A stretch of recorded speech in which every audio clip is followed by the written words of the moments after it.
Daniel Jones, welcome to the Freetrail podcast. How are you, buddy? I'm doing very well, thanks, Dylan. It's great to be here and reaching out to a different audience. Yeah, and from the looks of it, it's a beautiful day there. Are you still in Rotorua, North Island, New Zealand? I'm actually about an hour from Rotorua at the moment in Whakatane. It's where I grew up, born and bred, and my parents still live here, so it's really nice to be back and doing that post race recovery stuff over here. We did have a bad weather event in New Zealand right now, and fortunately Whakatane was missed, but the rest of New Zealand is kind of suffering, so that's very sad to see. But yeah, for me, it's just kind of legs up at the moment, and the sun's shining now, so hopefully things are getting back to normal. Yeah, just after the race ends, the sun comes out and it's a beautiful day, it looks like. And I do want to get more into your background and where you grew up and what childhood was like and your introduction to running, et cetera. But maybe first, since we're on the subject of recovery and Tarawera, of course, congratulations on a fantastic victory. Before we get into the details of the race itself, which we'll get into a little bit later, how is the body and mind feeling after what is definitely the biggest, at least trail ultramarathon result of your career? Yeah, you're 100% there. It was a huge result for me, and no, I'm pleasantly surprised about how the body's backed up. And, within a day or two after the race, I was actually feeling like my legs and body were pretty good. Like I'm definitely not out running yet, but it's more the mind. I think that just the hammering of, pushing yourself so hard for so long, it really takes its toll on the mind. And I couldn't sleep really maybe at night, so much the night before the race, and then definitely the night after the race. I think that adrenaline and probably a bit of the caffeine that you consume out on course as well, it was just like, pumping through the body still. So I didn't really sleep very well for that night and even the night after that. So I was feeling a bit jaded, but I'm really starting to come right now. So that's a nice feeling. I might get out for a run today. Yeah, we'll resist the temptation, enjoy it, celebrate the victory. And yeah, it's funny, I've done Tarawera twice myself, and it always struck me as the perfect early season race. And I always bounced back quickly physically from that event too, because it feels like a forgiving course that doesn't necessarily have the same overwhelming stress of something like a UTMB or a Transgran Canaria or something like that. So setting up for a really big season for you. And we'll get into all those details here in a second. But of course, Daniel, you're going to be a new name to a lot of the Freetrail podcast listeners. And I'm sure you made a lot of new fans over the weekend. So let's talk a little bit about who you are as a person and how you got to where you are. I wanted to start with your grandfather. I read that your grandfather was kind of a stud of a runner, 224 marathon from what I gather. So maybe start there. What influences did he have on you growing up, and how has he sort of maybe informed your running career to this point? Oh, mate, you've done your research. Well done there. My late grandfather, Ron Jones, he's, I guess, the big runner of the family and started off that journey through, passed that onto my father, my dad. And he himself was like pretty, was a milkman of Whakatane actually, and he was not a professional. I don't think there were professionals back then anyway, but he got out and chased the marathon game, and I competed in all kinds of events in New Zealand, and won his fair share as well, getting a very commended 224 marathon when you got a full-time job being the milkman, when you're working most of the night, then having to get out and train in the morning and look after a big family as well. So he's the one that kind of probably started off the train, and also my nana as well. She was like one of the first women joggers of Whakatane and probably in New Zealand as well, and kind of helped start off that movement. And yeah, my dad is big into the adventure racing game, or was especially, raced all throughout the world and through America. There's the events called like Eco Challenge and Primal Quest. They might not be so familiar with some of the listeners, but they're big adventure races, especially back in the late 90s and the 2000s. And he competed all over as a professional in that space. So definitely endurance is in the family, and it's something that's certainly, I guess, been passed on to me. And yeah, it's just been, it's awesome to have that kind of support network that kind of knows that space as well, because for sure my family, my mum, my dad, and my partner Michelle were all out support crewing me on the weekend, and that they know exactly what's up with what's needed and that kind of motivation that they need to give to pass it on for each aid station. Yeah. So I understand that your grandfather is no longer with us, but that your mom and dad and greater extended family was there to witness your victory, given the context of the multi-generational endurance success. Maybe give the audience a glimpse into what it was like celebrating that victory with your family after Tarawera last weekend. Yeah, it was.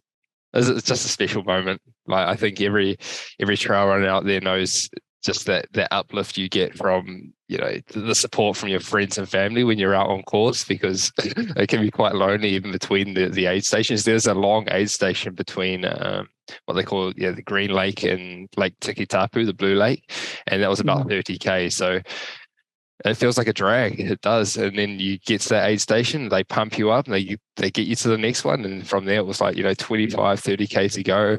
We'll probably get into, a bit more deep delving into the actual race itself. But yeah, just seeing them at the finish line, just knowing that you've achieved something like pretty big. And as you said, like a standout result for my career so far. Yeah. Hopefully big things to come. But yeah, it was just amazing sharing that.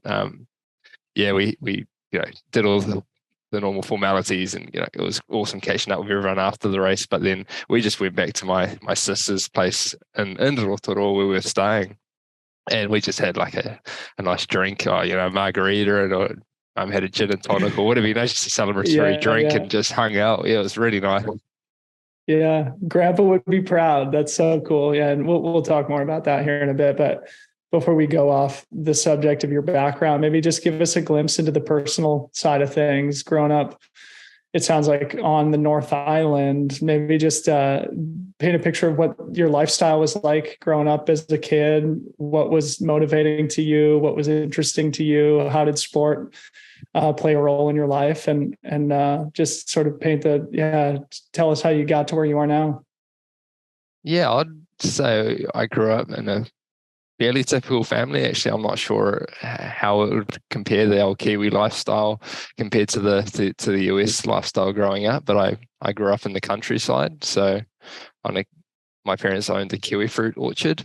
Funnily enough, that's just a bit ironic, but that's just how it was. And so basically to get anywhere, we'd either bike into town, or it would basically use our own means of transport, in the sense that it would be like running everywhere, or biking, or it would just be soccer games on the weekends. And then we had the local Harrier club, the running club, which so it would be like every Saturday would be a soccer game in the morning, and then at 1:30 in the afternoon we'd go along to the running club and do our semi-competitive running race, which is always so it's double training days when you're young, but it's just for fun, like back then, And so that was growing up, and we're just big into the outdoors, so big into the hunting. So my dad would take us out, and he used to have pig dogs, right? So we'd go with the pig dogs, and the dogs would chase the pigs, and basically it was our job, or my dad's job really. I was just following along, but would run up, like as soon as you hear the dogs bailing after pigs, you'd run up and you'd have to grab the pig, like he would grab the pig and take it back, and that was our dinner. So you get good pork off the wild pigs in New Zealand. It's actually very tasty and pretty good for you. It's like it's a good source of protein, and so we love that. And a bit of deer hunting as well, and a lot more deer hunting as I grew up. And that's, again, we just did that as an awesome sense of just being out in the outdoors, gathering our own food, that kind of thing. And that's just kind of stuck with me, just walking around the hills, around the bush. I think that was just an awesome way to get strong for one thing, but also, be out in the outdoors, and it's a way you actually just spending a lot of time on the legs, just having fun doing it. So I've just grown up doing that. I still kind of incorporate that into my training whenever I can these days as well. And so that was me growing up. And from then, I guess I did end up going over to ran a little bit of semi-competitive stuff in high school. I didn't get too overboard with the track and the cross country, but I did a few trail running events even back then, even up to about 30 kilometers. To talk about this, because I also read that you participated in the junior mountain running championship races, didn't you, representing New Zealand? Yeah, you're right. That was like one of my last years at high school or secondary school. And I went over to Switzerland, Crans-Montana. I think I didn't do particularly well. I think I might have got 21st in the junior field or around that. And it was an amazing opportunity to actually participate on the world stage, because Jonathan Wyatt, he's a Kiwi, and he very renowned in the trail running space, probably more internationally even in New Zealand. But that was his 6th world championship win. And it was just so awesome to be there, because, everyone was like, oh, you're the Kiwis, and like wanted to get our race kit and stuff and swap it out. But yeah, it was a pretty cool experience for That's amazing. 17, 18-year-old from Whakatane. Do you know John Wyatt personally?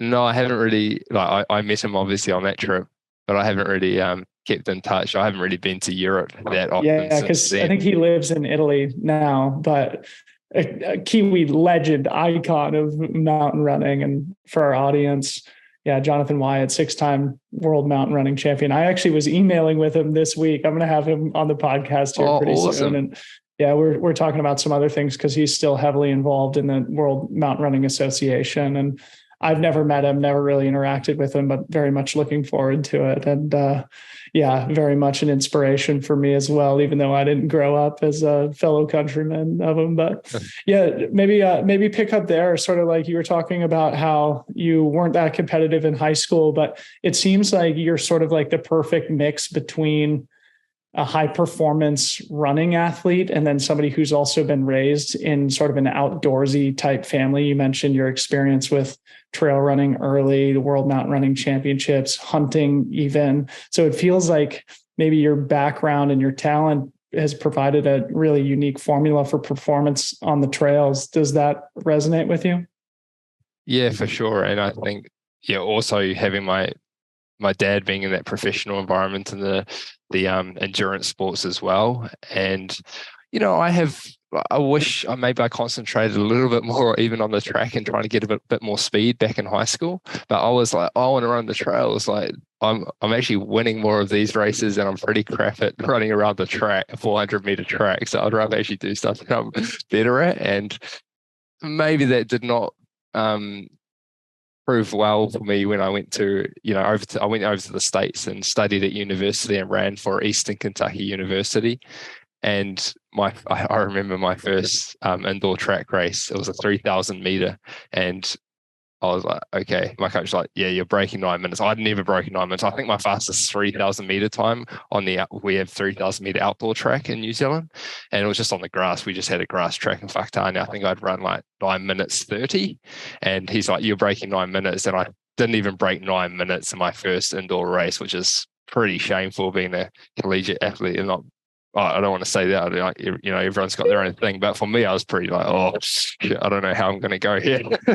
But yeah, in the end, I did get my 3,000 meter time down a bit, but it was nothing special. So, I tried my best at university. I never had probably the speed that other people have, and that's probably shown throughout my career anyway. You just tick away like a diesel engine, and get through races and finish strong really consistently, even in my marathons that I've later picked up. But yeah, that's just how I've developed. And I guess my the muscle development. I've got a few slow twitch muscle fibers, and they've obviously worked all right in the ultra space. But yeah.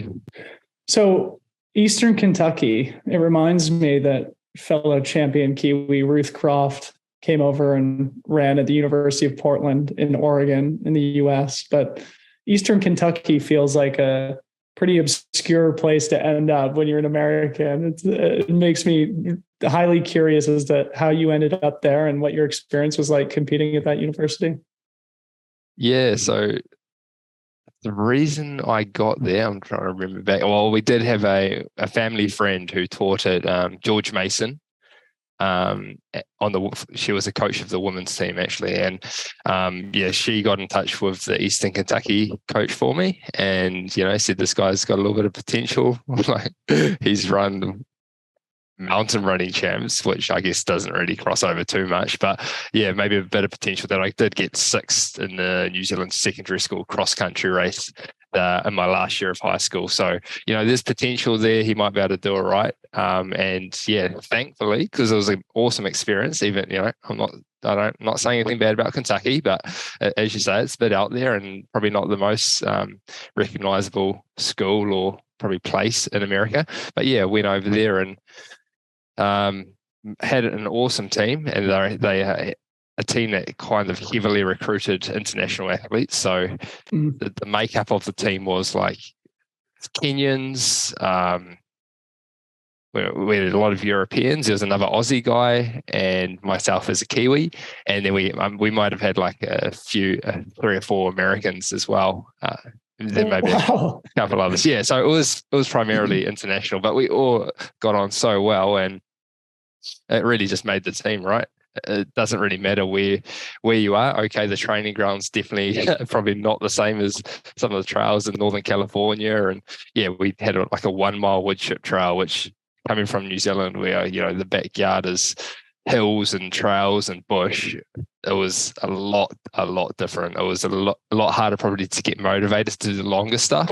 And so it was kind of the first time that I really had a coach, and I was just basically going in, not really knowing too much, and just going out and doing what I was told, getting around that woodchip trail, getting around the grass loop, and it kind of just went from there. What a fun adventure when you're in your teenage years. It makes me want to ask, obviously there aren't a lot of champion level Kiwi runners on the trail scene. Obviously, Ruth Croft has really ascended to being one of the greatest of my generation for sure. And I'm not sure if you have a personal relationship with her, but I'm sure she's inspired you and many other Kiwi trail and mountain running athletes. Are there some things that you've observed about how Ruth has, executed her career or carried herself in the sport more generally that have inspired you? Yeah, definitely. And I mean, there are a couple other good, the Kiwi guys, Scotty Hawker and Sam McCutcheon, who has also competed internationally as well. And they're absolutely awesome dudes. But I guess Ruth's performance, I first met Ruth when I went to a Chinese random 100k race. Like, when I say random, like, it was in the middle of nowhere. Like, I think it was in a place called Jiangyi, the Rainbow Mountains, and that's where I first met Ruth. She was like, she had come over to do that race. I think because the only reason I was there is because there's about $3,000 or $4,000 up for grabs, and I was like, dang, what an opportunity to make a bit of cash and have a bit of fun running in my first. I thought it was my first 100k actually. Yeah, it was my first 100k, and that's where I met Ruth. And I can't remember how she got on that day, but I was like stoked. I got second. I was like, I made like $2,000, man. That was probably when she was living in Taiwan, right? I think it was actually. So it wouldn't have been too much for a trip for her. I'd made some like round trip. I was over in the States at the time. My parents rushed a visa for me. I had to send my passport back to New Zealand. They rushed the visa, sent it back to the States, and then I flew on from there. It was real dodgy business, but I managed to get over to China and got this Chinese race done. It was at real high. It went up to real high altitude as well, and I'd never done much altitude training before. I was in Portland, Oregon at the time, and so I went and ran around Mount Hood, tried to spend like 5 days at altitude, and I thought I'd got my altitude training in. So that's about my experience level.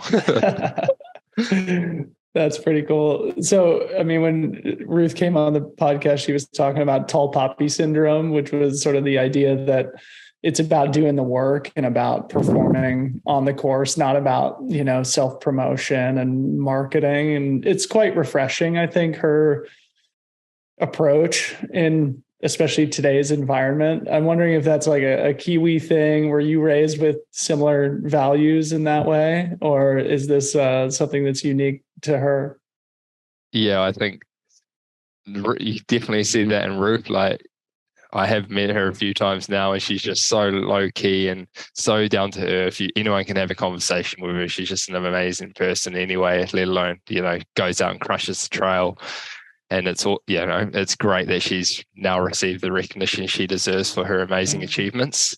And it is a Kiwi thing. I think I've actually had a good chat around it with Hayden Hawks as well. And it's just one of those things where we're kind of taught to be very, I guess, humble, or humility is a good thing, but also I think that Kiwis sometimes find it hard to accept compliments and all that kind of carry on. Like, oh yeah, it was all right. But you really, I've kind of starting to go the other way now. Like, you really actually do have to say, thank you. It was a good performance. And there's definitely that push that New Zealanders should try and get away a little bit from that tall poppies syndrome, because then you'll never really, accept the accomplishments as such. Sure, or even though you do in your head, it's not. It's a bit different when you're like, oh yeah, it was all right. No, it was good. It was bloody amazing. Heck yeah, no, it's cool. And I think obviously New Zealanders, Kiwis are known for being just like, some of the friendliest people on earth, but it also makes some fantastic athletes. And I think both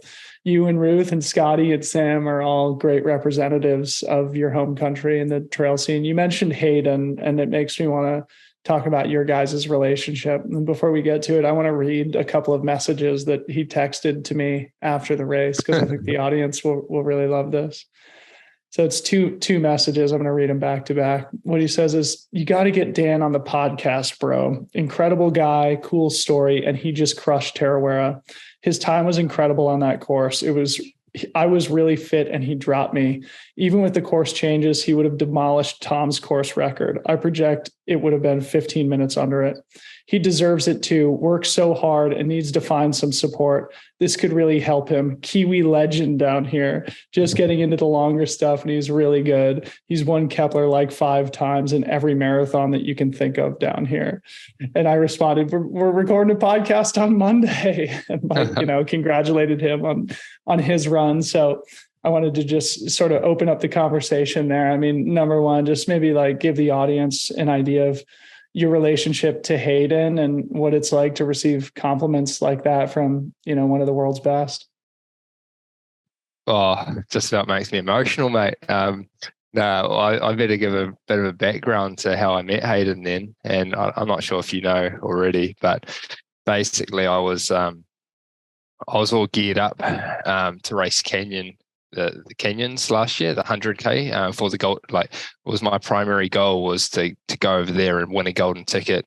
And I went over to the States having done a huge training block. It was, I think, probably ended up too big, because the reason I was going there was because Tarawera, the 100k, got cancelled last year, and their tickets actually got moved over to, I think, split between 2 races. I know it's Canyons and one other race. I forgot what one, but anyway, I went over to Canyons focusing on getting this golden ticket, and after a massive build, it just didn't happen for me. I don't know what happened on the day. I went out hard with the guys David, Adam Peterman, and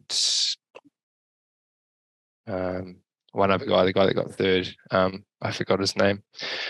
But Rod Farvard, I think it was, who got third last year. But anyway, there was a whole train of you guys last year in Canyons. It's funny. I meant to mention this earlier, Dan, but like, I've received so many messages from Aussies and Kiwis hyping you up. And so when Tarawera got canceled, they were like, watch out for Daniel Jones. He's coming to America. He's running Canyons 100K. And so, I was, at least you were on my radar, but I think, you can say for yourself, but it seems like it was a somewhat disappointing performance. I think you ended up 10th. It was a great learning experience in a super deep field. But yeah, anyway, keep going with where you were going with the Hayden Hawks story. Yeah, so I blew up bad, finished 10th, and I was pretty down about it. As you are after a race when you don't achieve your goals, or didn't hit the performance that I wanted to hit, especially. And yeah, so Hayden reached out to me. I was just kicking the legs up by a pool, I think, in Las Vegas. I was like, this is a great way to relax. Go. I didn't gamble too much. I might have thrown a few dollars away in the pokey machine, or what we call pokey, the slot machines. Yeah. And I don't know, after a couple of beers, and then Hayden reached out to me and he said, "Oh mate, I'm just down the road here in Cedar City. Do you want to come up and come hang out and we can do a little bit of training?" And post the Canyons race, I was like, "Oh no, I've booked tickets at the end of June after Western States. I mean, this is how much I'd planned to get to Western States. Yeah. It was ages away."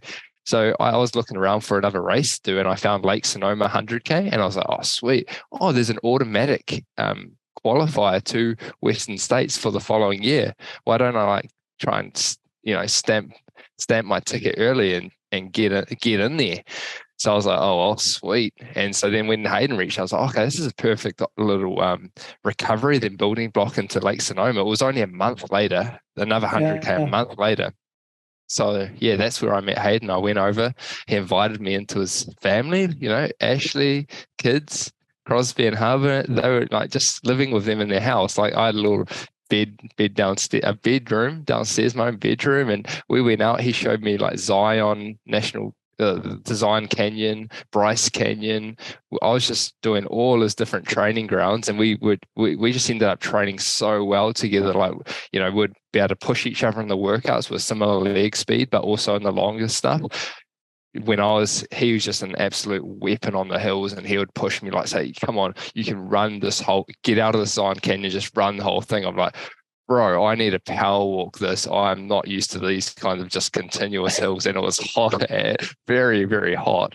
And it was unbelievable, the kindness he kind of showed, and it just shows how he is as a person, how he just reached out to you with those kind of kind words after Tarawera. Yeah. He just taught me so much, and it's really motivated me to actually, chase this. I was going to do it anyway, but give me a lot of confidence that, "Bro, your training is going so well. You can really mix it up here with the big boys and Tarawera, and then on to Western States."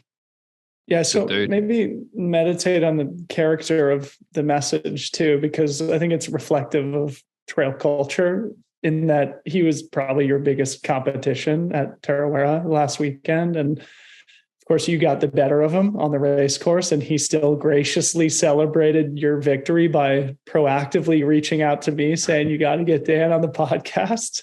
I mean, that's, I think, emblematic of not only of who he is, but of the greater energy in trail running specifically. So I don't know, because you're somewhat newer to this high level international trail circuit, are you finding yourself at home in this environment? And does the community vibes that are, exemplified in Hayden Hawks' personality and in his behaviors, or is that something that speaks to you?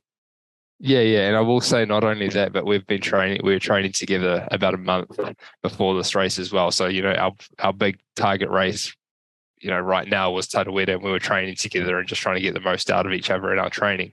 So, but 100% what you're saying, it's just that trail running culture. It just seems to be it's a family kind of environment. You just get that vibe when you show up at in training beforehand. We trained with Zach Miller as well. We did a section of the course, all us three, and then Maj from Aussie, he came out and did a bit of filming for us. Yeah, it was so good.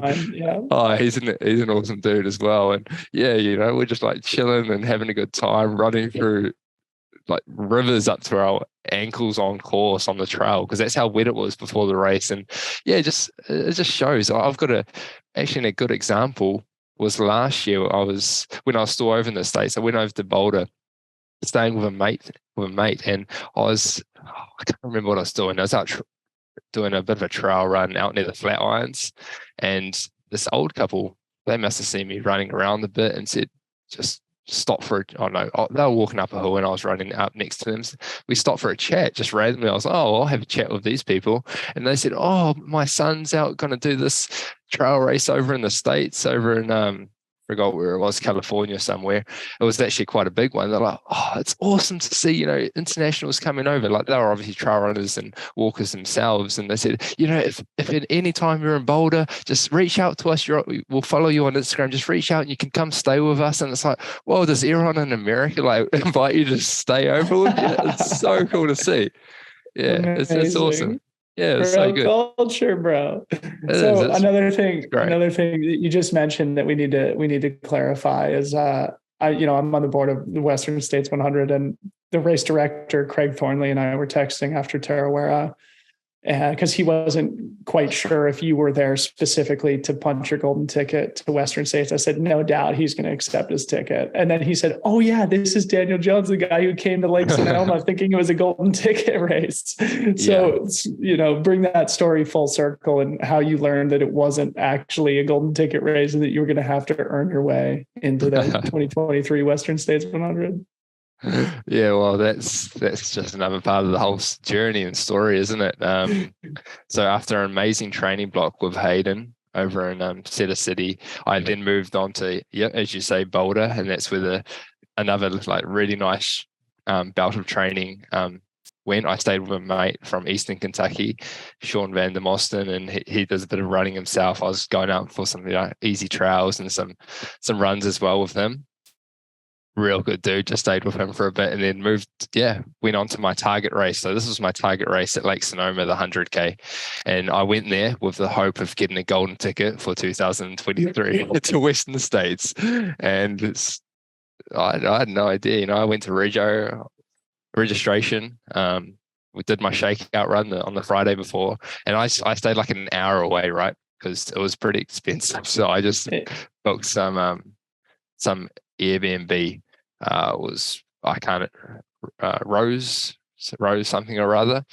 It was an hour away from Santa race Rosa. start. Probably Yeah, Santa Rosa. Yeah. That was it. It was an hour away from the race start, and it was like in some shared accommodation where there was like a dog barking all night. Well, don't get me started, but that was sweet. I got to the race morning feeling good, ready to roll. Like I'd done an awesome block with Hayden and out in Boulder as well. And so I got rolling. I was just feeling good pretty much the whole race. Maybe not quite as good as what I did at Tarawera, but I had a pretty well-rounded race, especially after the disappointment of Canyons. And so, I didn't have a sport crew, I just had drop bags and I was just making my way, just doing my thing on the course, and ended up having a really nice time out there. And again, the crowd support, the people at aid stations, just amazing, like do anything they can to help you. And very supportive for like an international athlete. And I came through, I finished in a time of 8:59.59. So that was just another bonus, just scraping under 9 hours for the 100k. And, there's a fairly decent amount of vert in that race as well, from what I remember. I definitely remember a lot of hills. So crossing the finish line, I was just like stoked, like pumped, like, yeah, I got it. Yes. Like completed a good goal there.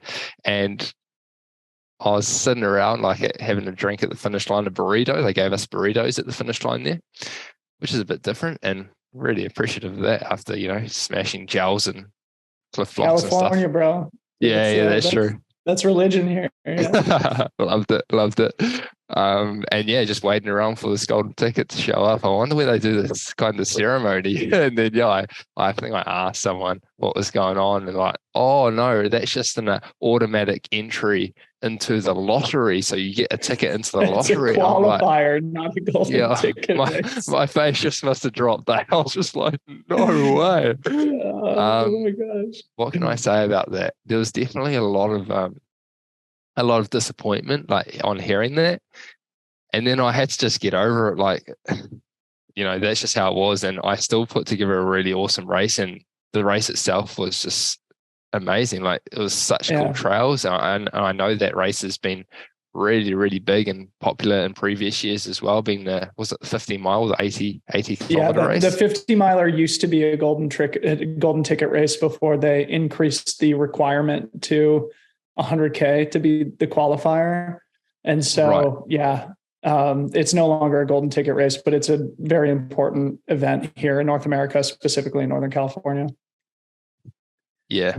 So anyway, it's a funny story, and I can totally understand the confusion and the disappointment, and it probably makes the fact that you successfully secured your golden ticket all the more satisfying last weekend at Tarawera on home soil. But we're going to get to that now. I just want to say that that's all on me as well. It's just because I didn't really understand the system, and it was like I didn't really understand around the lottery side of things, I suppose. And that was a automatic entry, and the golden ticket is the absolute automatic entry.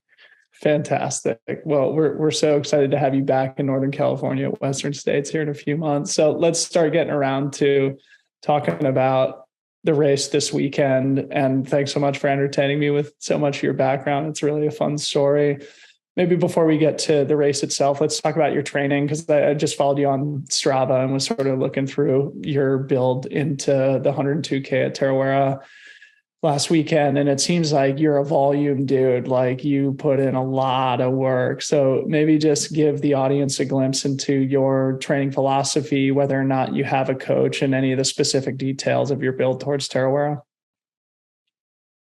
Yeah, so I guess looking back, I've kind of crossed over from the marathon running over the past couple of years. So I have, at the end of last year, actually, I raced Auckland Marathon and had a very good showing there. And then 3 weeks later, I raced Queenstown Marathon, a beautiful scenic, bit of a half trail type marathon, and had a good showing there. And then 2 weeks later was Kepler Challenge, which is a 60-kilometer kind of premier trail run ultra marathon in New Zealand. And that was, I had another great race. So that was all in the space of 5 weeks leading up to December. First week in December, whatever it was, 5th or so. And then after that, I definitely needed a recovery, because that's a lot of big racing and fast, like high impact racing in the space of 5 weeks, right? So I did have a couple of weeks, like 1 week completely off and then one recovery week. And then I was like, nah, now's the time to really start that build. So it wasn't a super long build. It was only about 8 weeks, but I already had like a lot of miles and fast miles in the leg. So after that, it was more like, okay, I've just got to increase the mileage. I don't even need to do too many faster workouts, which I usually do incorporate into my training, like the longer threshold type workouts, or even marathon pace workouts, which I think cross over very well for the ultra. And so because I'd done that, I was like, let's just get out and do some big miles, big missions, and that's what I did over the summer months. So I quite like to crack up to about 200 kilometers per week and then just go from there. So I think I ended up getting about 6 or 7 weeks of that 200k weeks. And when I say 200k, I think it's about 140-ish miles, right? So around that. Yeah. That's big volume, man. So maybe talk about the pairing of that acute load of racing and then transitioning into a volume phase. Obviously, it paid off. Like, you think that's a strategy that maybe would be intelligent to employ in other applications further down the road in your career? I know it's hard to sort of plan those things out, but it seems like it was a great formula for success. Yeah, and I think if it didn't work out with those races, then I would just put in another like long marathon pace workout in once a week. And I was doing that anyway towards, when I recovered and rebuilt that base really well. I was putting in one really strong workout in per week. Just for instance, one of the ones I did for Hayden was a 20-minute tempo onto 4 times 5 minutes and then 20-minute tempo to finish. So you're getting about 1 hour worth of really solid work, all at around marathon pace, say slightly slower than marathon pace, but you certainly feel it, especially when you pair that with, say, a long run the next day, and you're just kind of getting the body used to running kind of long on tired legs when you do that as well. So it all kind of pays off, and it's not, for me, I don't think it's that hard to build up to. Okay, it is hard, but when you get to 200k weeks, it doesn't actually feel that difficult, because you're doing a couple double days a week anyway. So you do a recovery run, and then you've got that kind of long, hard training session, which might mainly be on the flat or undulations. And then, straight away, that's a 30k session. And then you've got your long runs on top of that. And I do love a long run. I'm not opposed to getting out and running, 40 or 50k. I think I even ran 162k in my build up, albeit it was not super high elevation gain in that long run. So I think I pretty much got a really nice mix of all the different, training stimulus. Do you have a coach? Not at the moment, no. A bit of a mentor and real good mate from Wellington, running mate from Wellington. He helped me towards Auckland Marathon, and then I just feel like it's it would be kind of have been hard to have a coach when I was running from like going Auckland to Queenstown 3 weeks later to Kepler 2 weeks after that. No coach should probably recommend say, that. Hey, Dan, you're being stupid, buddy. Yeah, you're an idiot. Yeah. Awesome, man. So cool to get a glimpse into your training. I also read in one of the articles that was published after Tarawera and your victory there that you made a specific psychological choice not to look ahead towards Western states, which struck me as a mature mindset conducive to ultimately achieving your goal. Can you expand on that mental orientation leading into the race?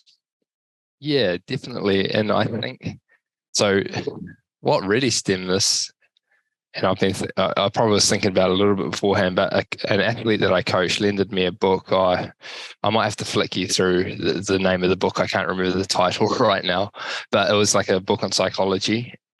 And yeah, one of the big learnings that I took from that book is, you have to stay, you've got your goal and you've got to really concentrate on that goal, and don't look too far past that, right? It's like, if you look too far already at the next goal without concentrating on what's ahead of you, then you're going to lose focus and it's probably not going to go to plan. And I just, that was one of the learnings that I took from going over to Canyons the previous year in 2022. I'd gone on to Canyons. I'd already booked my flight tickets to return after the Western States. I was confident, like, okay, you got to be confident anyway, but I was maybe like looking too far ahead at what was already maybe a foregone conclusion, which of course it wasn't. And I didn't think so either. It was just that I just wanted to work it out like that. So of course I fully respected the athletes in the competition that I was going up against. It's just one of those things that's how I played it out, and just come to look back on it and think, well, I'm not going to do the same thing for Tarawera. I'm going to concentrate. This is my main goal. I've got an awesome amount of international competition coming here for this race. Let's just go out there and really concentrate. And even during the race itself, I really feel like it's important to not be like, you get to 60k and you're like, oh, still got a marathon to go. Or no, you're just like, you're in there, you think, okay, where's the next aid station? Let's just get to there. Let's just get to there. And then by the time you know it, you're seeing your friends and family at Lake Tikitapu, and there's, I think from there was about, you say it's only 25k, but it's still 20 or 25k to go, and it's still a fair while, so anything can happen. So, but yeah, as I say, even when I got to 25k, you got to don't think about the finish line or that golden ticket just yet. You just got to keep concentrating on where you're at in the race. Yeah. Such a good lesson, man. So talk us through how the race played out. Obviously, you and Hayden were training buddies leading into it. And also it was pretty clear, at least from keen observers, that you were the two favorites going into the race. And it seems like you spent a good amount of time out there together. Give us the condensed version of the race report. Yeah, I'd love to. So starting out, it went off relatively conservative, I would say.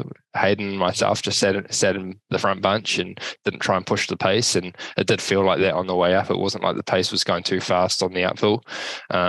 We got to the top trig. So, and when I say that, it's just the first part of the race, the first 30k was the most technical and hilly section. So just explain a bit around that part. And then I guess 5k in, we got to the top of the first hill, and that's when a couple of the other guys, I took the lead because I was like, I want to push the pace a little bit faster. But then a couple of the other guys, Sam McCutcheon and guy Rhett from Australia, they came past me, like just wanted to hit the downhills a bit faster, maybe make a bit of a gap and really assert a bit of dominance on the field, or just push the pace again themselves. So kudos to them for doing that. Probably like split the front group up a little bit. And I kind of just had a word to Hayden. I was like, I feel like we're going pretty well. Or he said, yeah, we don't need to smash our legs on the downhill. So I feel like this is a good pace as well. And so I thought that gave me a bit of reassurance as well. So chill out at this pace. And it was still like looking at your watch, it's like, oh, that's still a good 3-minute 40k. This is probably faster than what we're doing later on in the race anyway. So I've no qualms about going this effort. And so at the end of that section of trail, it's about 15, 20k. We already had about a group of 3 or 4 of us, and Sam McCutcheon was slightly ahead. He had really made good use of the downhills and felt comfortable about pushing the pace early on. And yeah, I think it was Hayden, myself, and Michael Voss. We ended up in the next three positions, and Michael Voss is another strong Kiwi, a really good marathon runner. So we're definitely watching for him because he's got some awesome times behind him as well. Cool. Yeah, and so, but from then we just ran our own race. To be honest, we caught up to Sam after Lake Tikitapu, Blue Lake, and that was at about 30k. And yeah, from then we we're just pushing about 4-minute pace. So I think that's around 6 minute. Is that 6 minute miles? It's been a while since I've been at university. Sorry. I'm not sure. But I know you guys were running fast. So 6 minute pace probably sounds accurate. People can have a look on Hayden's. Yeah, people can look on our Strava and probably check it out anyway.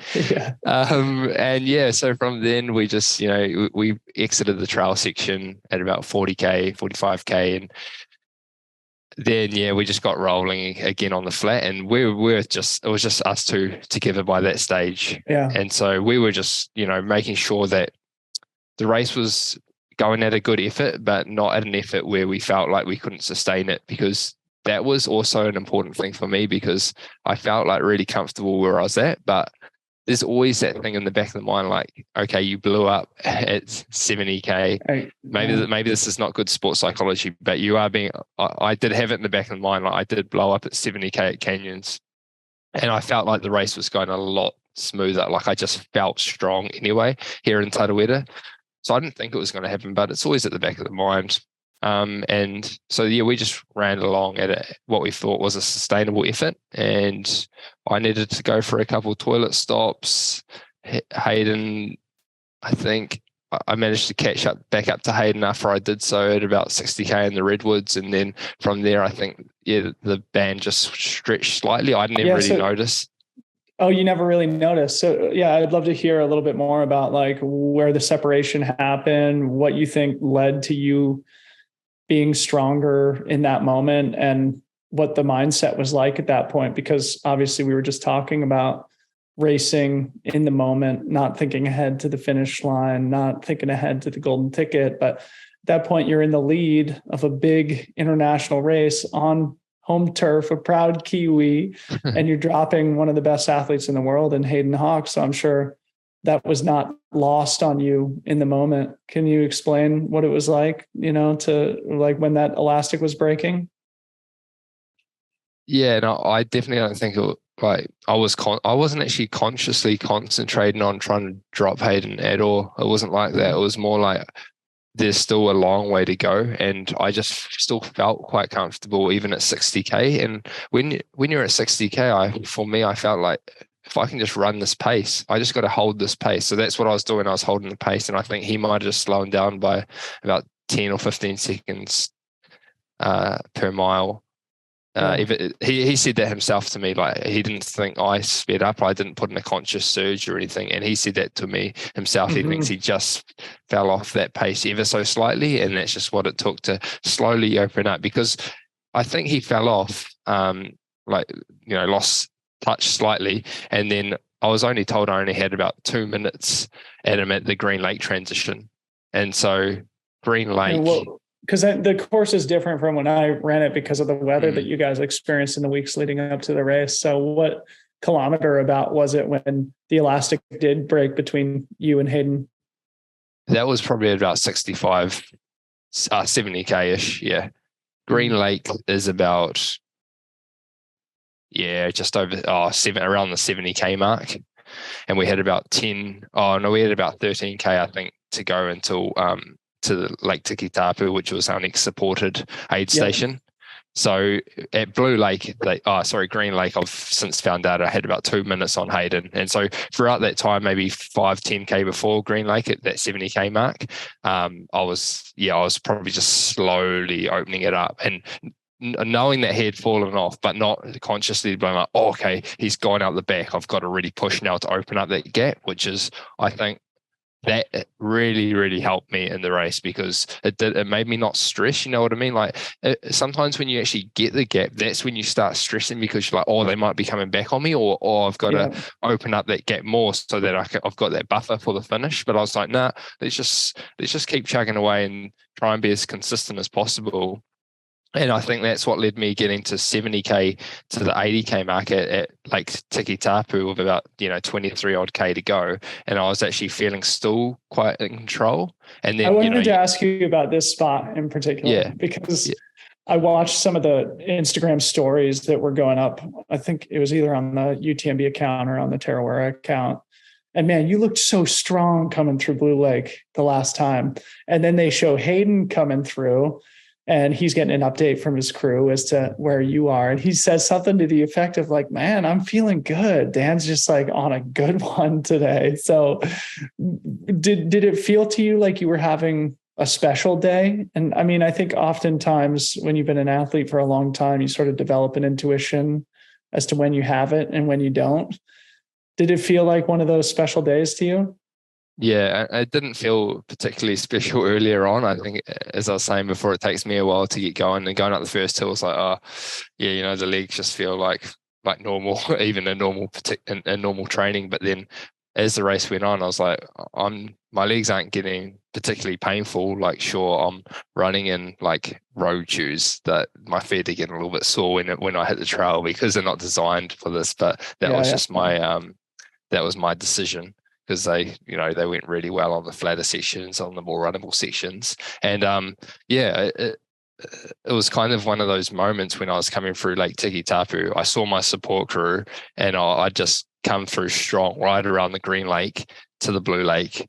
And I was like, wow, I'm just going to keep rolling through here to the finish, like at this pace. I don't feel like this next hill is going to take it that much out of me that I'm going to have to slow down.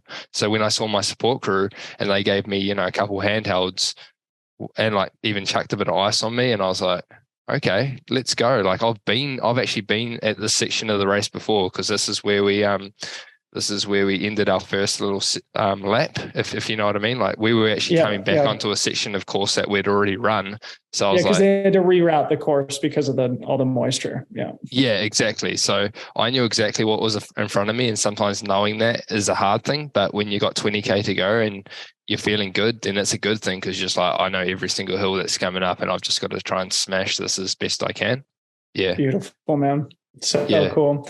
So fast forward to the finish line. I mean, as somebody who's been to Tarawera a couple of times and got to experience the special, just like cultural experience of getting the haka as the champion of the race, as a Kiwi, what was it like for you to arrive at the finish line in first place and take home a victory at the country's most important trail ultramarathon?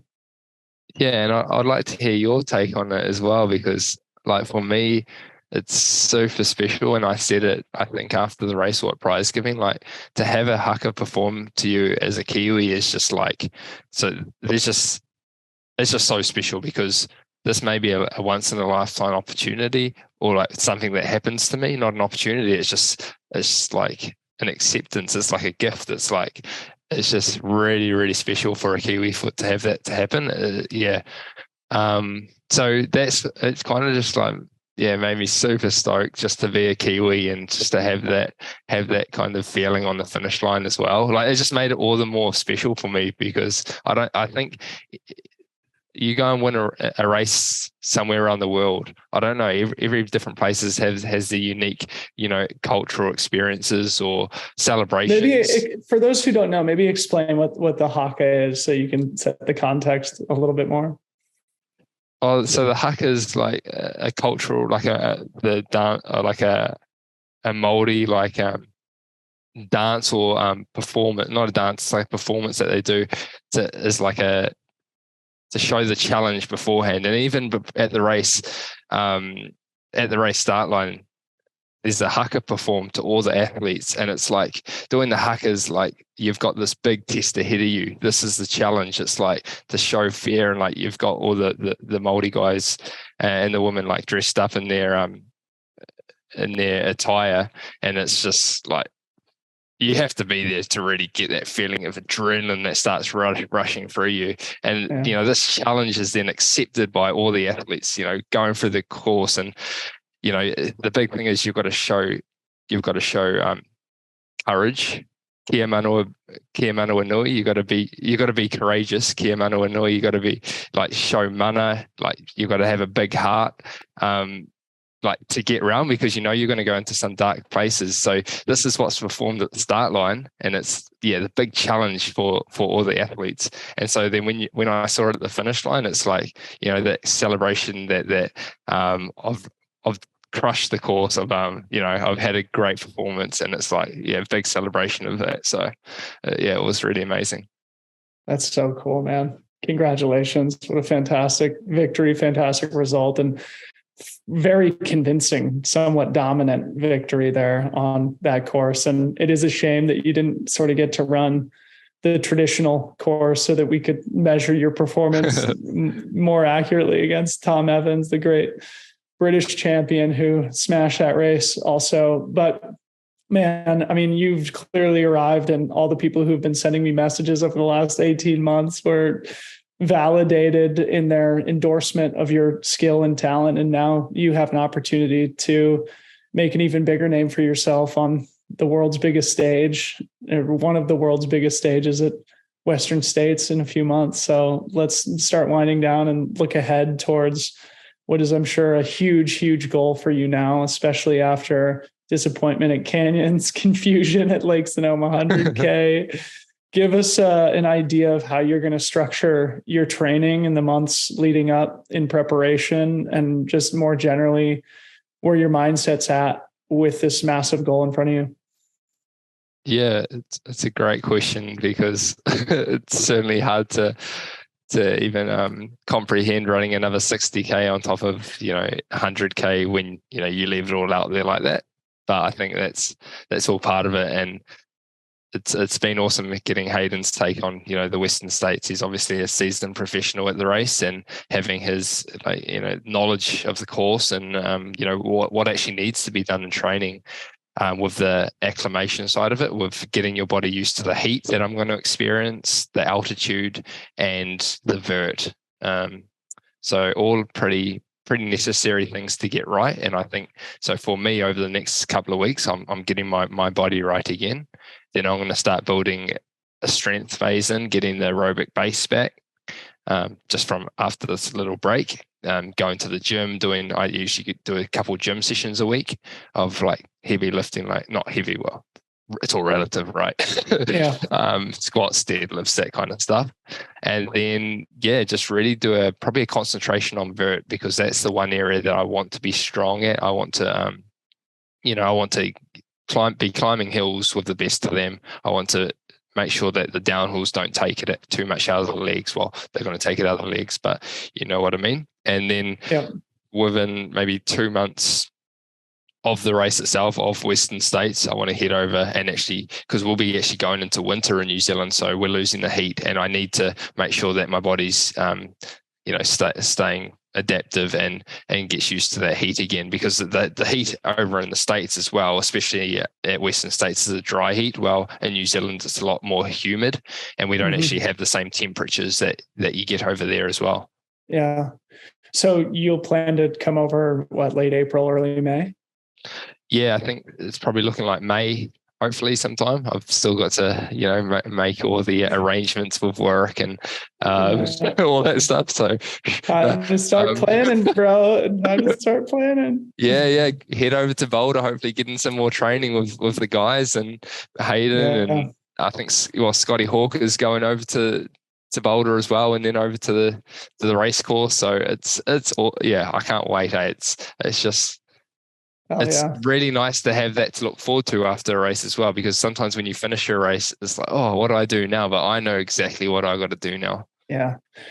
So in the US, we celebrate a holiday called Memorial Day, and they do a fun training camp for 3 days on the Western States course. That's going to be at the end of May. So put that on your calendar, because that'll be not only a fun way to see a lot of the course and do the reconnaissance that will set you up for success. But also it's a fantastic, friendly trail culture type environment where you'll get to interact not only with your competition, but also with the people who are in the middle and the back of the pack. But we're super excited to have you at Western States this year. I think you're going to add a really interesting element to the professional men's field, which is shaping up to be absolutely wild. So I can't wait to watch as a fan and as a commentator during the course of the race at the last weekend in June. So in closing, Dan, I've got a couple sort of fun questions that I would love for you to answer just to give a deeper understanding into your personal character. The first one is, who is one person in the world that you admire? It can be inside of sport or outside. And why is it that you admire that person? Oh, I think you're probably going to know who it is after the recommendation email that he sent to you after Tarawera, right? So, I mean, Hayden's just an awesome dude just to invite me in, to his family. And we've actually become, really good mates since then. He, went out fishing yesterday. He hopefully get up for a fish tomorrow on the boat. And, just, having an awesome race against someone where we both said we had some good performances. We're competitive. We want to win, but then finishing up, being able to train together and then do some recreational activities and have a good time is super important as well. So he's an absolute legend and really appreciate his friendship. Fantastic. Final question for you before we let you go. What is one truth that you've learned about yourself or about life in general through your experience as an athlete? One truth, I probably should have thought about this one a bit harder. It's a good question.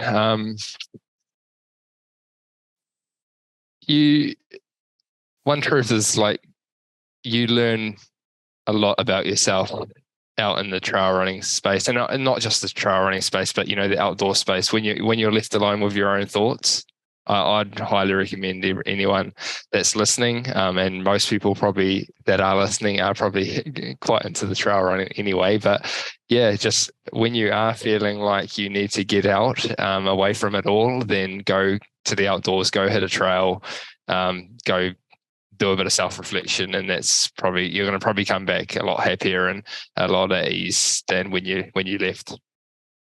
Deep truth. Daniel Jones, thanks for coming on the podcast. Congratulations at Tarawera. We'll see you at Western States. Cheers, Dylan. Thanks, everyone.